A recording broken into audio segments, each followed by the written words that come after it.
Isang port educational tour ang isinagawa ng Port Management Office ng Agusan kung saan kanilang inilibot sa Nasipit Port ang mga estudyante mula sa isang universidad sa Butuan. Ang detalye sa Balitang Pantalan ni Cara Perdito.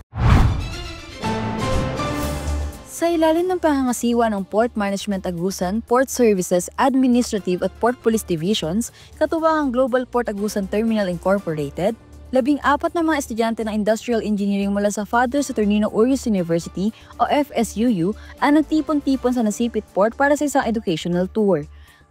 Nagsimula ang pagbisita ng mga estudyante sa berthing meeting area ng Port Integrated Clearing Office kung saan ipinalabas ang isang audiovisual presentation na naglalahad ng mahalagang impormasyon hinggil sa operasyon ng PMO Agusan. Kasunod nito, isinagawa ang aktwal na pag-iikot o guided port tour sa Nasipit kung saan nasilayan ng mga ito ang iba't ibang pasilidad ng pantalan at ang mismong lugar ng operasyon ng mga barko at kargamento. Ang nasabing aktibidad ay bahagi ng programang pang-akademiko ng FSUU na naglalayong mailapit sa mga mag-aaral ang aktwal na kalakaran sa industriya.